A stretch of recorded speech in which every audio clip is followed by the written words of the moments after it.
Hey, what's up everybody? Nikolai518 here. Welcome back. Today we're going to finish off course 1 for JavaScript, ES5 on progate.com. So if you haven't seen it, check out part 1. This should be part 2, and we're going to do exercises 6 through 10.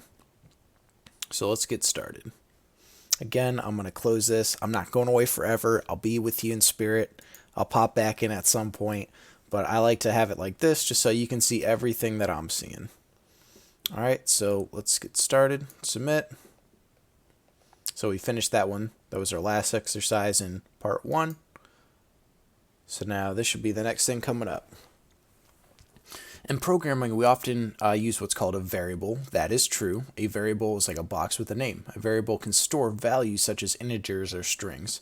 Essentially, you're saying there's a variable called number and it holds the value 24. So number is literally equal to 24. You can assign a value to a variable using var, like var, your variable name, equals value. So var, favorite number, equals 900. In programming, equal does not mean equal. Instead, it means to assign a value to a variable. So variable name is equal to John. Right? You could also do var favorite number equal to 900. Var dog's name equal to Milo. Using variables is easy. For example, if you want to print out the name variable that has the string value John, you can just run console.log name. So, they assign John to name and then they just print out name, which shows John. Same result. Because name holds the value John, so you don't need to, write it out. When using a variable, do not put the variable name in quotes. JavaScript will recognize it as a string if it's enclosed with quotes.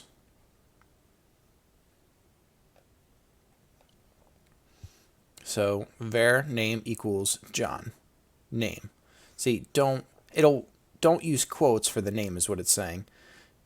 The program is smart enough to understand name is equal to John, so don't use quotes because, again, anything we put in quotes will literally just be printed out. It becomes a literal string. String literal. So let's use variables. So define the name variable and assign Ken the Ninja to it.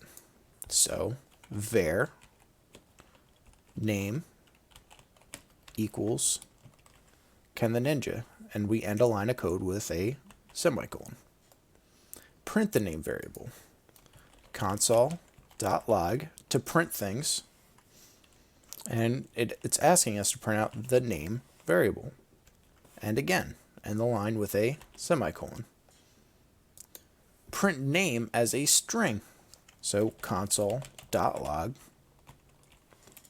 and then strings are inside of double quotes. Name. End the line with a semicolon. So let's see our results. Ken the Ninja name. Ken the Ninja name. I really like the pace of this course. We leveled up as well, which is awesome. I love seeing that. I'm level 118 now. Doing end game rating, But so far, so good. You can always leave any questions down in the comment section. I'll get back to you. When code is executed, a variable is replaced by its value. Therefore, you can treat string variables exactly like strings. For example, you can concatenate a string variable and a string like in the example below. So, var message equals hello. Then they're printing out message, which is hello, Ken the Ninja. So, translated, hello, Ken the Ninja.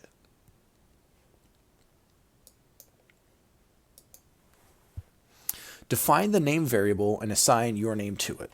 So var name equals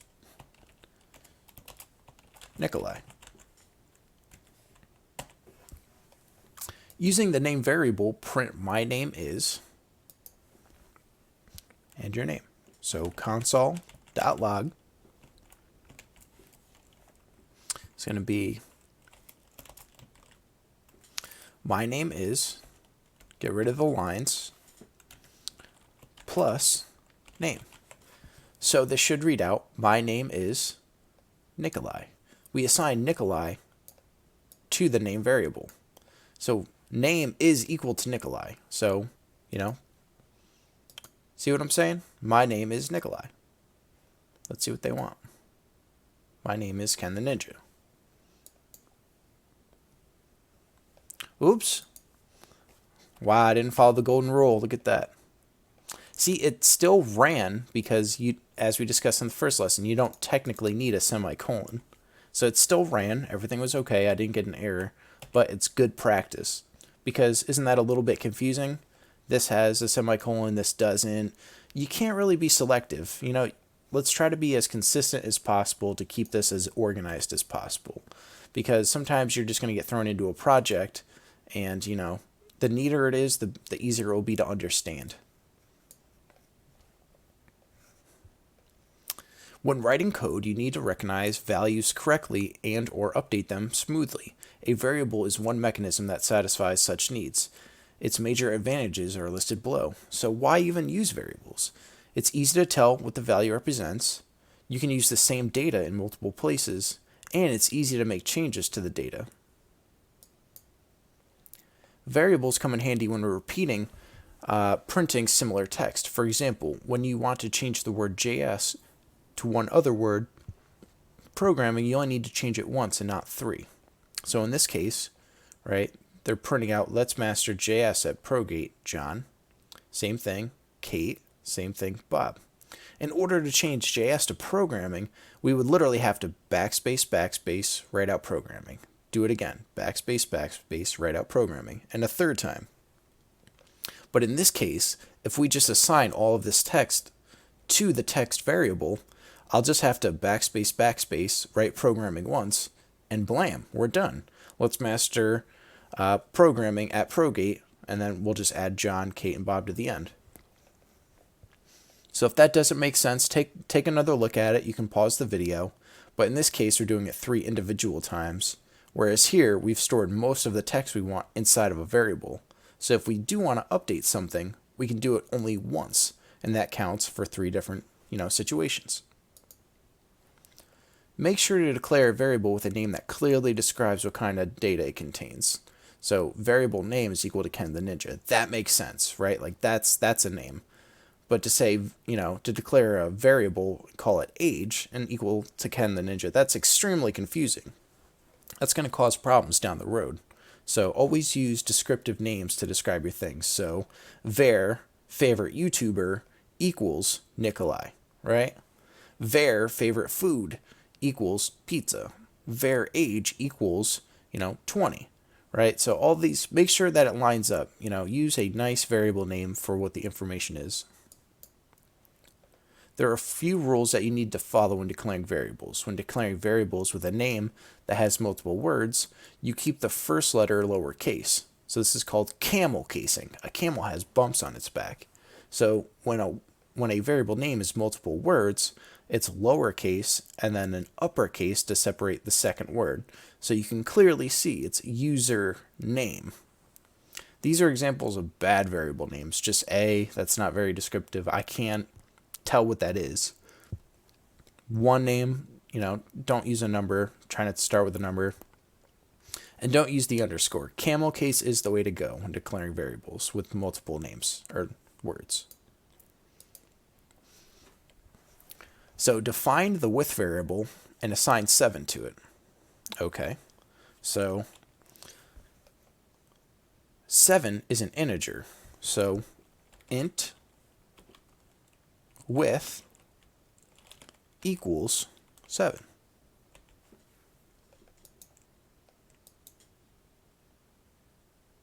Oops. There we go. Sorry, some Java came at me right there. My apologies. Var width equals 7. Now we'll do the same thing for height. Var height equals 7. Define the area variable and assign the results of width times height to it. So var area equals width, asterisk for multiplication, height. and the line of code. Now it wants us to print out the area variable. Console.log area and the line of code. So let's see what we have. 49. 49. So that would all be great if they asked us to use 7 here. So always always check your result. That's going to be key. And even I'm going to make mistakes, so just go slow and just double check your work. And before we submit it, let's just do our due diligence, right? Awesome. Very good. So let's continue on to the next one.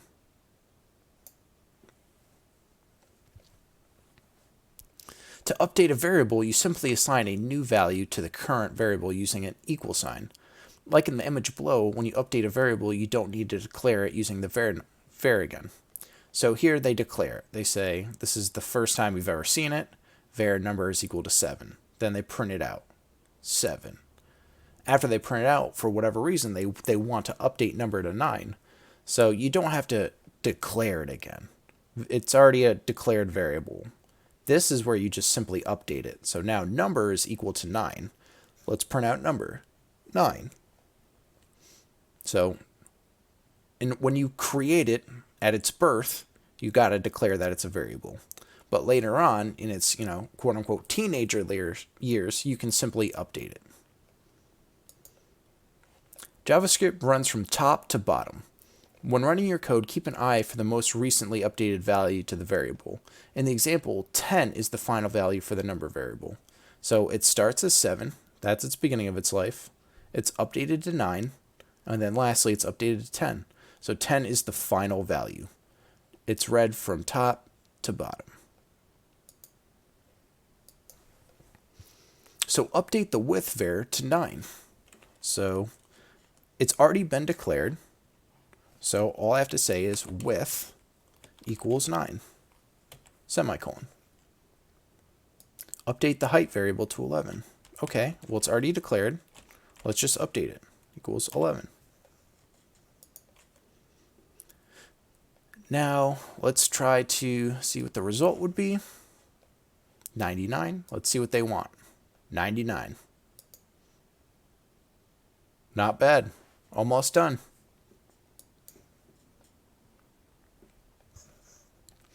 What should we do if we want to add 3 to an existing variable? To do that, we add 3 to the variable, then assign it back. The variable again. This may seem a little weird, but remember that in programming, equal means to assign a value. So variable number equals 2. They print it out, which is here. Now they're saying numbers equal to number plus 3. So 2 plus 3 is 5. This is another way to update variables. Also take a look at how the value of a variable will change when the code is executed. So var number equals 2. Now down here, number equals number plus 3. Now the value is 5. Remember, we're reading it from top to bottom. So the bottom is going to have the most recent value for it, which is now 5. There are shorthands for updating variables. These shorthands are very useful, so we highly recommend using them. Shorthand is literally just that. It's a shorter way to write code. All this is saying here is that, instead of saying, x equals x plus 10, the shorthand of that is x plus equals 10. Same meaning here, just written differently. Yes, you're saving a key or two, and that may save some brain power down the road, but it's good to understand shorthand because you may get put on a project where, that's what they're using shorthand, and it's just good to know. So x equals x plus 10 could be written as x plus equals 10. You could write it either way, but shorthand is used sometimes, so you got to know it. X equals x minus 10, minus equals 10. No, times 10 is times equals 10, so on and so forth. So if you want, you can take a snippet of this and just kind of keep it on your clipboard or on your desktop just to kind of reference. So add 5 to the width variable. So width plus equals 5. Subtract 2 from the height variable. So height minus equals 2. Let's give it a shot. 84, 84. All right, we're cruising right along. And that's it for part 1. That was course 1, part 2. If you have some programming experience, you may be catching up real quick, but if this is your first time with programming in general, it takes a little bit of time to sink in. I know, the course did go pretty quickly. I would love to take an hour for each little part, but it would just be too much to upload all that. And I think, keeping the episodes anywhere from 10 to 15 minutes is doable, right? Somebody could sit down and check it out for that amount of time. So if you're still having trouble, you can definitely start it over, do part 1 again. This is part 2, and altogether this took us a little bit less than 30 minutes. So, if you stay with it, and by the end of the week, you could knock out pretty much every single part. JavaScript is a pretty cool language. It's not getting too difficult now. It'll pick up in a little bit, but just relax for right now. If you want, you can review it again and then check out course 2. As some announcements, please check out the description. I have my Discord channel there. You can talk about programming or ask me questions. You can always email me. And if you would like, you can follow me on Twitter to get some updates about videos and different ideas, or just reach out and chit chat. I appreciate you tuning in, and have a great rest of your day.